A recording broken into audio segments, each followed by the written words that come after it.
Welcome back to the channel all in O. तो आज हमारा थर्ड वीडियो लेक्चर होने वाला है रिगार्डिंग टू दिस चैप्टर। पहले वीडियो लेक्चर में हमने पढ़ा था मैटर, उसका इंट्रोडक्शन, दूसरे में उसकी स्टेट पढ़ी थी सॉलिड और लिक्विड। ठीक है, आज हम पढ़ने वाले हैं कैन मैटर। अच्छा हाँ, गैसेस स्टेट भी होती है, उसके लिए मैं सेपरेट वीडियो नहीं बनाऊंगी।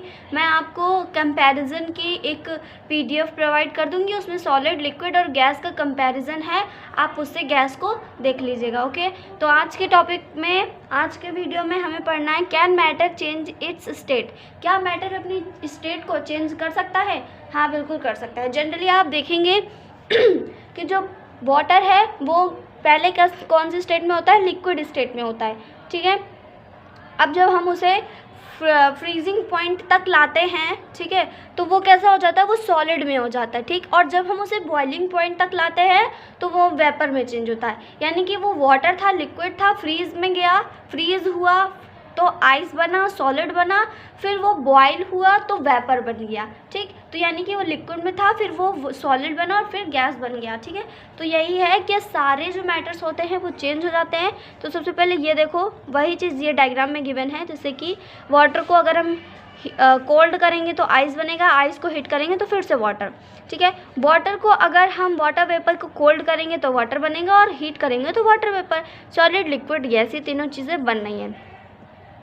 चलो देखो, when we freeze water up to 0 degree Celsius it changes into ice. हमें पता है जब हम वाटर को फ्रीज करते हैं तो 0 डिग्री सेल्सियस पे तो वो आइस पे चेंज होता है। किसी भी वाटर को, किसी भी तरीके के पानी को, मिक्सअप वाटर हो या कैसा भी वाटर हो, मिनरल वाटर हो, सभी को फ्रीज होने के लिए, सॉलिड में कन्वर्ट होने के लिए 0 डिग्री सेल्सियस तक का टेम्परेचर चाहिए ही चाहिए। ठीक है, on heating up to 100 degree Celsius it boils and changes into water vapour. और जब हम इसे 100 डिग्री सेल्सियस में बॉयल करते हैं तो ये वाटर वेपर में चेंज हो जाती हैं। On cooling down it convert firstly into liquid state and then into ice. और जब हम इसी वाटर को, वेपर्स जो होते हैं, इन्हीं वाटर वेपर्स को हम ठंडा करते हैं तो ये फिर से लिक्विड में चेंज हो जाते हैं। So it is clear that changing of the state of matter depends upon temperature. अब हमें पता चला कि जब हमने टेम्परेचर 0 डिग्री सेल्सियस करा तो ये फ्रीज हुआ, 100 डिग्री सेल्सियस करा तो वेपर में चेंज हुआ। तो ये सीधे सीधे डिपेंड कर रहा है टेम्परेचर पे। यानी कि जो चेंज ऑफ स्टेट है मैटर की, वो किस पर डिपेंड करती है? हमारी टेम्परेचर पे। ओके, नेक्स्ट टॉपिक पे आते हैं। देखो क्या लिखा है, boiling point, the minimum temperature at which a solid melts to become a liquid at the atmospheric pressure is called boiling point. Sorry, यहाँ मेल्ट हो रहा है ना, तो यहाँ पे क्या होगा? मेल्टिंग होगा। ठीक है, ये बॉइलिंग गलती से लिख गया होगा, यहाँ पे मेल्टिंग पॉइंट होना है इसका।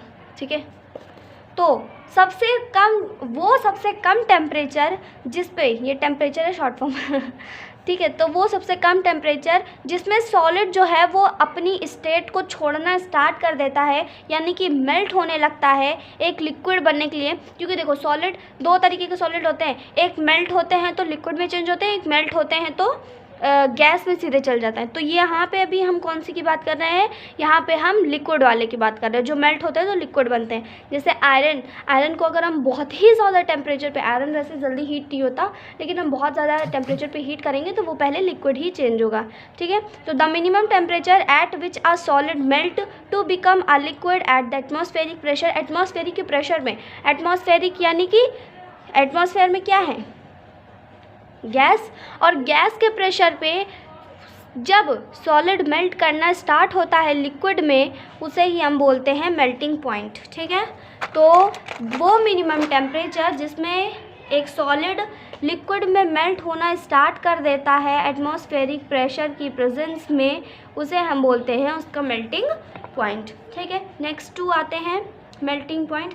अभी ये जितना भी मैं बता रही हूँ ना, इसका आपको एक चीज़ लिंक करके बताऊंगी। ओके, फ्यूज़न क्या होता है? देखो, द प्रोसेस ऑफ मेल्टिंग, यानी कि जो मेल्टिंग का प्रोसेस होता है, गलने का, यानी कि change of solid state into liquid state is known as fusion.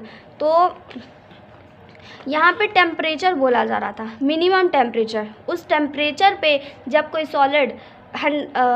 Solid जो है वो मेल्ट होना स्टार्ट होता है तो उसे मेल्टिंग पॉइंट बोलते हैं। सभी अलग अलग सॉलिड का अलग अलग मेल्टिंग पॉइंट होता है, ठीक।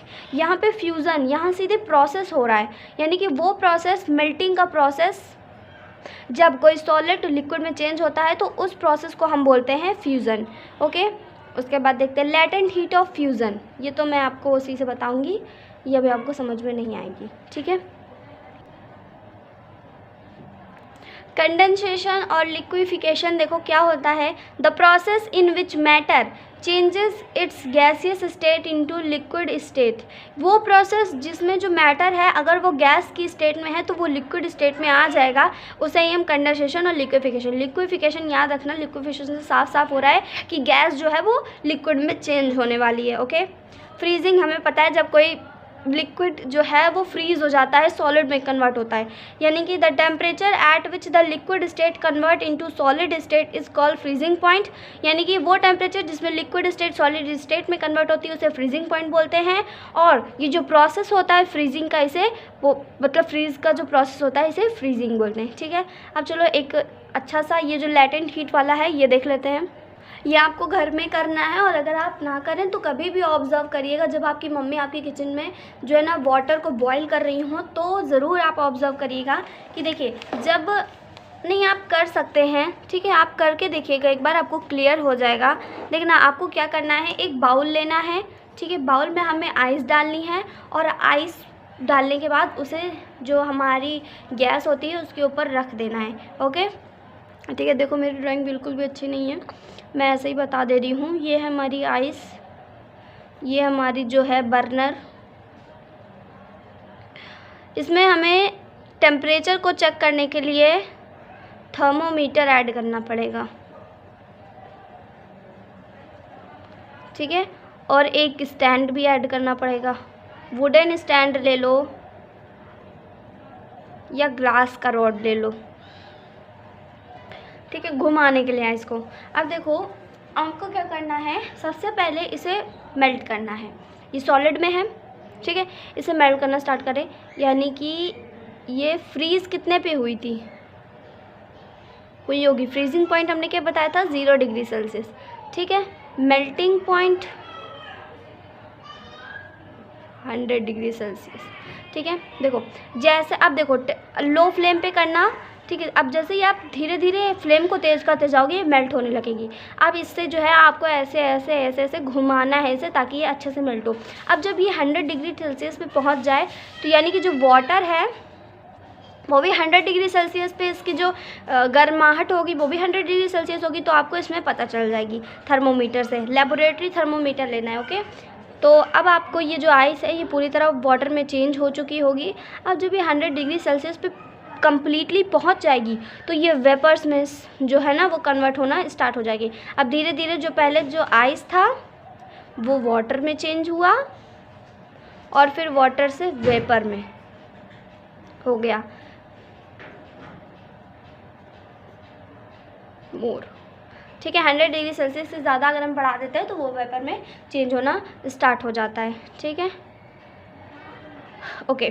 तो वाटर में चेंज हुआ, वेपर में चेंज हुआ, तो यहाँ से हमें पता चला। अच्छा देखो यहाँ पे एक नोटिसेबल बात ये है कि जब हमने जो हमारी हीट थी 100 डिग्री सेल्सियस, जब हम किसी चीज़ को लगातार हीट देते जाएंगे, देखो अगर हम किसी चीज़ को सिर्फ थोड़े टाइम के लिए हीट देंगे तो वो कम गर्म होगा, ठीक है। लेकिन जब हम किसी चीज़ को लगातार बार बार हीट देते जाएंगे तो वो और गर्म होगा। लेकिन वाटर में हमने नोटिस किया कि जो टेम्परेचर था वो केवल 100 डिग्री सेल्सियस पे ही स्टेबल था, वो 100 डिग्री सेल्सियस से बढ़ा ही नहीं, जबकि जो हम नीचे से हीट दे रहे थे वो 100 डिग्री सेल्सियस से ज़्यादा थी। तो ये जो ज़्यादा हीट थी वो हीट गई कहाँ, यही तो टॉपिक है लेटेंट हीट का। देखो ये है लेटेंट हीट, चलो देखते हैं। The heat energy is absorbed by any substance without showing any rise in temperature. It is considered that it get hidden into the content of the container is known as latent heat और hidden heat। यानी कि वो heat energy जो absorb कर ली गई है, consume कर ली गई है किसी सब्सटेंस द्वारा, तो यहाँ सब्सटेंस कौन था, यहाँ सब्सटेंस आइस था, तो ये जो हीट एनर्जी थी वो आइस जो है ना वो एब्जॉर्व कर रही है, और जो आइस है वो अपने जो अब आइस वाटर में चेंज हो गई तो ये अपने टेम्परेचर को भी राइज नहीं कर रही है।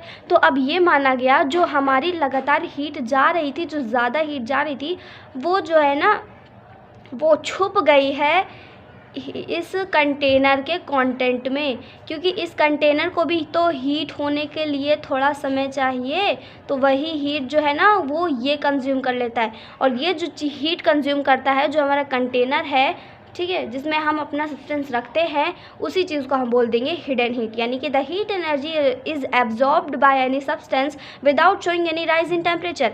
यहाँ तक तो हो गया, यानी कि वो हीट एनर्जी जो किसी सब्सटेंस द्वारा एब्जॉर्ब की जा रही थी बिना उसके टेम्परेचर में शो किए, यानी कि आइस के बिना टेम्परेचर में शो किए, ठीक है।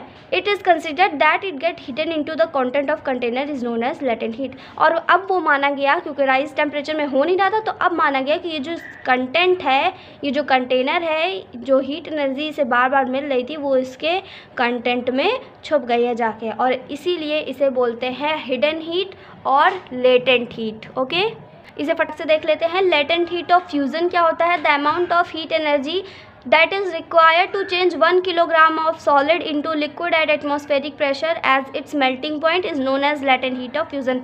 यानी कि वो अमाउंट हीट एनर्जी की वो अमाउंट जो 1 किलो सॉलिड को लिक्विड में चेंज करने के लिए चाहिए होती है, उसे ही हम बोलते हैं लेटेंट हीट ऑफ फ्यूज़न। ठीक, अब देखो the latent heat of vaporisation क्या होती है, ये मैंने टॉपिक छुड़वा दिया था ना। देखो the amount of heat energy जो कि रिक्वायर होती है 1 किलोग्राम लिक्विड को वेपर में चेंज करने के लिए एटमॉस्फेरिक यानी कि गैस के प्रेशर में होने से, उसके boiling point is known as latent heat of fusion. यानी कि the amount of heat energy that is required to change 1 kilogram of a liquid into vapour at atmospheric pressure as its boiling point is known as the latent heat of vaporisation. यानी कि 1 kilogram liquid को, kilogram नहीं होना चाहिए, litre होना चाहिए, ठीक है।